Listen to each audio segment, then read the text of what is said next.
Hi everybody, and welcome to my ride-along review of the Lexus UX 250h.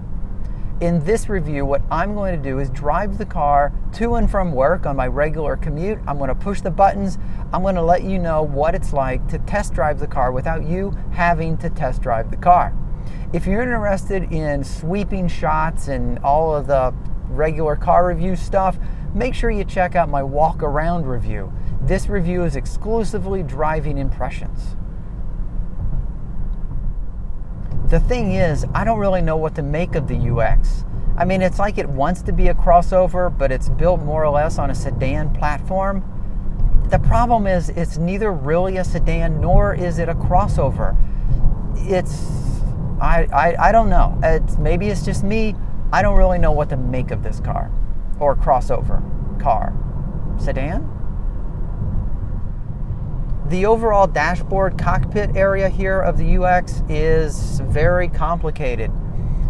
In an era when a lot of manufacturers are moving away from buttons and switches and knobs and dials, it's nice to see that Lexus is keeping the switch and dial manufacturers in business. There's got to be no fewer than about 1,400 knobs and switches here at my command. And the one thing that screams no buttons and no knobs is the touchscreen infotainment center, which is so far away that you can't actually touch it. It's not meant to be touched.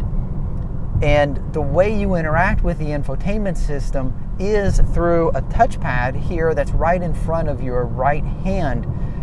And I gotta tell you, it's not everything it's cracked up to be.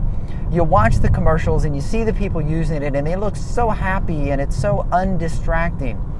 Yeah, the reality is it's really finicky. Sometimes it moves too much, sometimes it doesn't move enough. Sometimes you think you're selecting one thing, you're selecting another. And there's a series of buttons down here as well. So in addition to manipulating the thing on the screen, sometimes you're required to push a button. So it's a combination of touch screen, double tapping, pushing buttons. And if you forget what button does what, you have to look down. And while you're trying to navigate the screen incorrectly most of the time, you're taking your eyes off of the road, which I think was not what they had in mind. All in all, the touchscreen integration with the infotainment system, what could have been a really good move away from all the buttons and switches, yeah, no, it's not working. I'm sorry, Lexus, but this is just not a good thing. One more thing about the touchpad is that they conveniently located it right where your right hand rests, which is great because you don't have to go out of your way to use it. It's also unfortunate because when you rest your hand, sometimes you end up accidentally selecting things or navigating away from what it was you were looking at.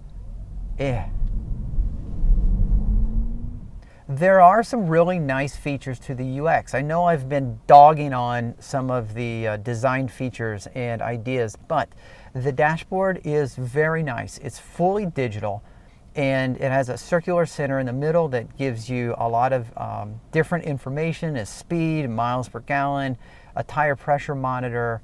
But what's really cool is with a push of a button, you can slide it over to the right and it gives more room on one side for additional information, like trip and again, tire pressure sensors, trip information, your energy monitor. One thing it gives you is a G-force monitor because apparently that's important, but it's there. So it's kind of nice. It's interesting to be able to move this physical dial over and reconfigure the dashboard. Yeah, it's a neat touch, and I do like it. As I mentioned, the UX is on a smaller platform. So in order to try to put a little bit of cargo space in the back, which, by the way, is not much, it's 17 cubic feet, they had to push the back seats forward and sacrifice a few inches there.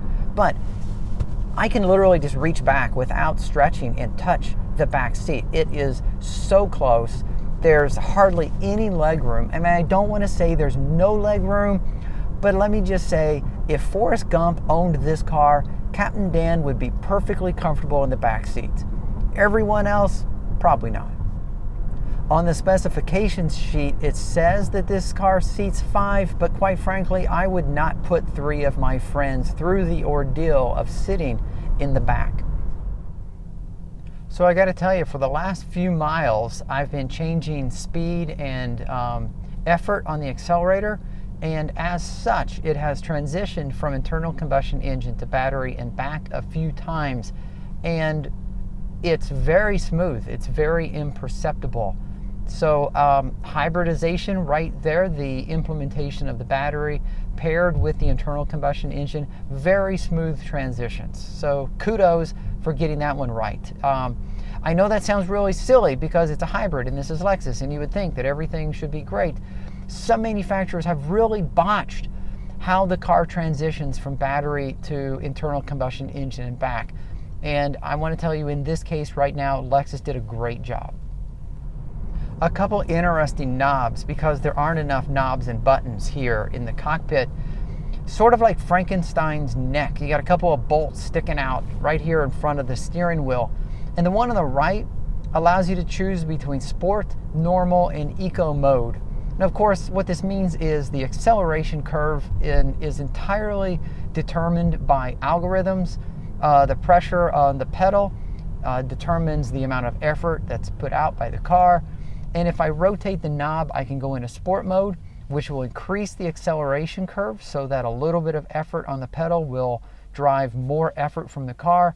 Or I can twist it toward me and go into eco mode, which will subdue the acceleration curve and keep the car a little more docile, i.e. eco. And then on the left here, I can turn off the traction control system with a push of a button if I ever need to disable that. I just found it kind of funky that there's these little twist knobs sticking out of the dash directly in front of me. They're easy to reach, but it's just one more funky design element that's in this already complex and relatively overwhelming cockpit area. So I've mentioned a couple of times the complexity of the knobs and dials and buttons and switches that make up this entire cockpit. And to me, a perfect example is how to control the air conditioning. I have a whole row of buttons here that I can reach out and I can make changes to the air conditioning. But there's also a screen on the infotainment screen that allows me to control the air conditioning. So do I want to use the touchpad to control the air conditioning? Do I want to use the knobs and switches to control the air conditioning? I don't know. I don't care. Pick one. You could eliminate all these knobs and switches by forcing me to do the whole thing on the infotainment screen. So just do it. Or take that screen off and just give me knobs and switches. Why both? That doesn't make any sense. It's like you just had room to fill, so you decided to throw in, 1, 2, 3, 4, 5, 6, 7, 8, 9 different switches just for the hell of it. You could have cleaned this whole thing up and it would look very nice. The UX has a Qi charger, which is a QI. It's the inductive charging. A lot of phones now are starting to take on the charging pad, charging thing. So it's really nice to have a Qi charger, and it's right in front of the cup holders, which is nice that it's front and it's under the dashboard. First of all, it's in front of the cup holders. I realize you shouldn't be using your phone while you're driving, and you certainly can't use your phone if it's charging and you have cups in the cup holders. It's absolutely unreachable. The second thing about the Qi charger is I use 2 phones when I'm making these videos, and you've seen me use the other one. So when I'm not using it, I set it down. Even though I don't have Qi charging, I just set it there. It's a nice place to put the phone. It's out of the way. The problem is I made a left turn and the phone slid into the footwell of the passenger, so it's over here now and I can't reach it, so I can't use that phone anymore. It literally just slid off the Qi charger. So that, at least if it was plugged in, it would be tethered and I could at least rope it back. But the fact that it slid all the way over in the passenger footwell, oh my God. If you're interested in alternative fuel vehicles and the future of transportation, make sure you check out the What Drives Us YouTube channel. Every Wednesday night, we record a live show and we have a chat room live, and it would be awesome to have you in the chat room. In addition to shows, we do special features with special guests, and we do car reviews like this one of the Lexus UXh 250h. Make sure you check out the channel, and if you like what you see, make sure you subscribe. We'd really appreciate it. So the UXh does have dynamic radar cruise control, which means that I can set the distance from the car in front of me, and as that car speeds up, I can speed up to within limits. So what happens is I set the upper speed and it will accelerate up to that speed. And if the car slows down, then I will slow down with it. And according to Lexus, it's the any speed dynamic radar cruise control, which means it should go all the way down to 0, which I'm about to find out because I'm coming up on a red light. And quite frankly, I'm a little scared right now. I can feel the car slowing down, so I'm at 40, 41, 40, 38, 33, braking pretty hard, braking really hard. No need to come to a complete stop because the lights turned green. And now without me doing anything, the car is speeding back up. Not as briskly as I would have appreciated because cars are now starting to catch up with me. So I'm going to use the accelerator myself. So it will come to a complete stop and it will speed you back up. The problem is if you're in traffic, the cars behind you are going to get really frustrated because it doesn't get you back up to speed at what is mostly considered a reasonable amount of time. It seems to take a long time to get up to speed. So here's something that just happened. I had to get out of a parking lot by turning left. I had to cross 2 lanes of traffic to get into my lanes, and traffic was kind of heavy, so it felt like threading a needle. I reached up, I switched into sport mode, and when I saw my opportunity, I took it. And let me just tell you, yeehaw, sport mode does not fail to deliver. When the engine and the electric motors work together, this 55 mile per gallon hybrid can kick some ass. It's no sports car, but it's no slacker. Being a hybrid, the UXh has your standard energy flow monitor here on the infotainment screen. It's the typical one with the battery, the electric motor, and the engine.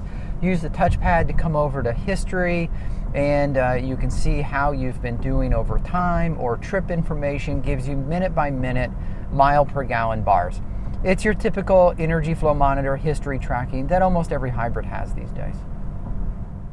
All right, so I arrived to work. This is my second day, and I had another really good commute. Now, to say I had a good commute is a bit of an understatement.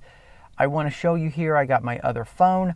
So I want to show you that I traveled 23.6 miles, and I got 58.2 miles per gallon.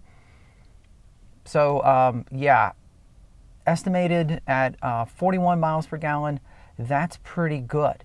Now I know in the comments of previous videos, people have always asked, they've said, well, you drive really slow and, you know, blah, blah, blah.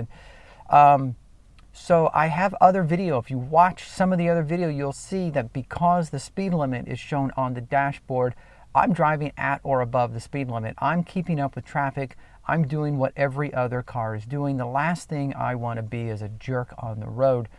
So I do this, I show you the mileage that I get because I want you to see what is possible with the different cars, in this case the UXh. And yes, you can drive it and keep up with traffic and be a regular, not extensively hypermiling driver and still get 58.2 miles per gallon on a regular commute. So it does super achieve in that category anyway. If you've watched this video all the way to the end, I want to thank you. Seriously, it means a lot to me. I hope you found this video informational and hopefully a little bit entertaining at times. And if you have, do me a favor and go ahead and give it a thumbs up. Go ahead and type something in the comments. I try to respond as much as I can. And again, if you are interested in alternative fuel vehicles like hybrids, plug-in hybrids, battery electric vehicles, and the future of transportation in general, make sure you check out the What Drives Us channel. We record a show live every Wednesday night in front of a live audience. We do car reviews like this, and we have special shows with guest speakers and all kinds of stuff. Check it out, and if you like what you find, please go ahead and subscribe. It really would make our day to get one more subscriber. Every one counts.